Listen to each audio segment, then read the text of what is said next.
పల్నాడు జిల్లాలో high voltage Macherla మాజీ MLA Pinnelli Ramakrishna Reddy సోదరులు ఓ హత్య కేసులో ఆరోపణలు ఎదుర్కొంటున్నారు. ఈ కేసుకు సంబంధించి ముందస్తు బెయిల్ కోసం హైకోర్టు సుప్రీంకోర్టులో పిటిషన్ దాఖలు చేయగా హైకోర్టు సుప్రీంకోర్టు రెండు కూడా పిటిషన్లను కొట్టివేసి 2 వారాల్లోపు సరెండర్ కావాలి అని కోర్టు తీర్పునిచ్చింది. ఈ నేపథ్యంలో గురువారం మాచర్ల నియోజకవర్గంలోని వెల్దుర్తి పోలీస్ స్టేషన్లో పిన్నెల్లి సోదరులు సరెండర్ అవుతున్న సందర్భంగా ఉమ్మడి గుంటూరు జిల్లా వ్యాప్తంగా వైసీపీ నేతలను హౌస్ అరెస్ట్ చేస్తున్న పోలీసులు.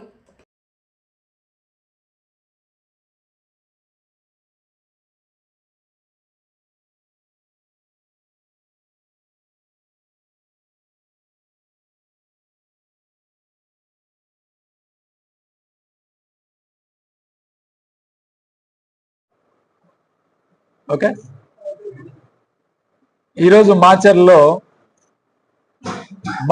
మాచర్ల శాసనసభ్యులు పల్నాడు జిల్లా వైఎస్ఆర్ కాంగ్రెస్ పార్టీ అధ్యక్షులైన పిన్నెల్లి రామకృష్ణారెడ్డి గారు మరియు పిన్నెల్లి వెంకటరామరెడ్డి గారు ఇద్దరు కూడా గుండ్లపాడు కేసులో ఈరోజు కోర్టులో సరెండర్ అయ్యే కార్యక్రమం.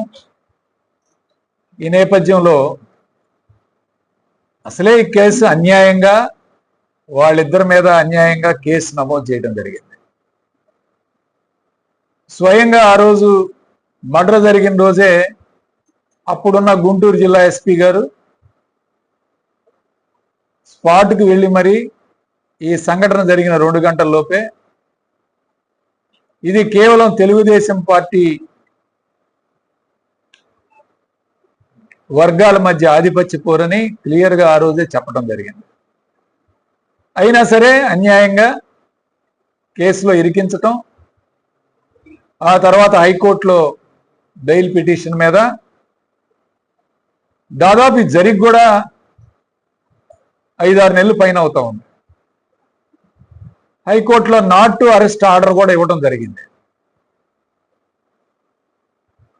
అప్పుడు నిజంగా ముద్దాయిలు ఎవరైతే అరెస్ట్ అయ్యారో 5గురికి కూడా బెయిల్ రావటం కూడా జరిగింది. ఇప్పుడు వాళ్ళు కూడా బయట ఉన్నారు. అయినా సరే సుప్రీంకోర్టు ఆర్డర్స్ ప్రకారం మీరు 2 వారాల్లో లొంగిపోమ్మంటే చట్టాన్ని గౌరవించి కోర్టు ఆదేశాల ప్రకారం ఈరోజు సరెండర్ అవడానికి ఇద్దరు కూడా పోలీసు వారికి ఇన్ఫార్మ్ చేయడం జరిగింది.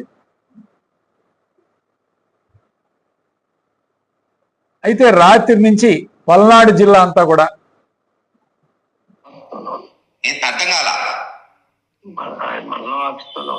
అవును, నువ్వు లోపలికి పోయి నీ ఓటు నువ్వు వేసుకో. ఎవరు బెదిరిస్తున్నారంటావు? ఏసీఐ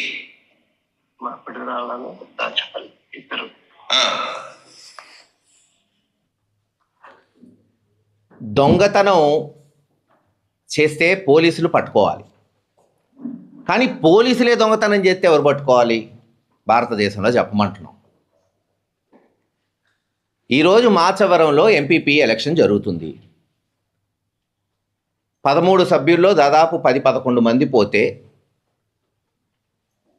7-8 మంది వైఎస్ఆర్సీపీ వాళ్ళు, కేవలం 3 తెలుగుదేశం వాళ్ళు. నిన్న హైకోర్టుకు పోయి ఆర్డర్ తీసుకొచ్చాము. ఏంటి? ఎస్పీ గారి ప్రొటెక్షన్లో మండలానికి తీసుకెళ్ళండి, అక్కడ ఓటేస్తారు అని. అలాగే వాళ్ళు పోయారు. కానీ అక్కడున్న సిఐలే బెదిరించి మీ మీద గంజాయి కేసు పెడతాం, మీ మీద కేసులు పెడతామని చేతులు ఎత్తిస్తే, ఇటువైపు ఉన్న ఒక 2-3 అటు ఎత్తితే ఇంకెక్కడ ప్రజాస్వామ్యం, ఇంకెక్కడ శాంతి భద్రతలు? చెప్పేది శ్రీరంగ నీతులు, దూరేది దుమ్మగుడిసులు అన్నట్టు చంద్రబాబు నాయుడు గారేమో నీతులు చెప్తారు అక్కడ కూర్చొని, చేయించేదేమో అక్రమాలు. ఈరోజు మాచర్లు అంతే. చెయ్యని మర్డర్కి గత 42 సంవత్సరాలు, అంటే 1983 తెలుగుదేశం వచ్చిన తర్వాత అనేక బాంబు దాడులు జరిగినాయి, రిగ్గింగులు జరిగినాయి, ఫ్రాక్షనిజం ఉన్నింది. చంద్రబాబు నాయుడు గారు ముఖ్యమంత్రిగా ఉన్నప్పుడు నక్సలిజం ఉన్నింది. శాంతి భద్రతలు ఉండేవి కాదు. కానీ ఏ రోజు కూడా ఒక పార్టీ వాళ్ళలో వాళ్ళు. నమస్కారం. సుప్రీంకోర్టు ఆదేశాల మేరకు పిన్నెల్లి రామకృష్ణారెడ్డి గారు, వారి సోదరుడు పిన్నెల్లి వెంకటరామిరెడ్డి గారు ఇద్దరు కూడా ఈ రోజున సుప్రీంకోర్టు ఆదేశాల మేరకు మరి ఉన్నటువంటి మాచర్ల కోర్టులో ఈరోజు సరెండర్ అవుతూ లొంగిపోతూ ఉన్నటువంటి విషయం మీ అందరికీ కూడా తెలుసు. అయితే జిల్లాలో గతంలో ఈ గుండ్లపాడులో జరిగినటువంటి జంట హత్యలు అంటే డబుల్ మర్డర్ జరిగినప్పుడు ఆ రోజున ఉన్నటువంటి ఎస్పీ గారు ఆ స్పాట్కి వెళ్ళి అక్కడ వెరిఫై చేసి చంపిన వాళ్ళు చనిపోయిన వాళ్ళు ఇద్దరు కూడా టీడీపీ వారని చెప్పి, అలాగే వీరిద్దరూ కూడా వారి మధ్య ఉన్నటువంటి ఆధిపత్య పోరులో భాగంగానే అక్కడ ఈ హత్యలు జరిగాయని చెప్పి స్వయాన ఎస్పీ గారే ప్రకటన ఇవ్వడం మనం అందరం కూడా చూసాం. మరి అలాగే ఈనాడులో కూడా వాళ్ళ గెజెట్ పేపర్లో కూడా ఖచ్చితంగా వైఎస్ఆర్ కాంగ్రెస్ పార్టీ పల్నాడు జిల్లాలో ఉద్యమించిద్ది అనే ఈ విషయాన్ని మాత్రం ఖచ్చితంగా తెలియజేస్తున్నాం.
Apa ya?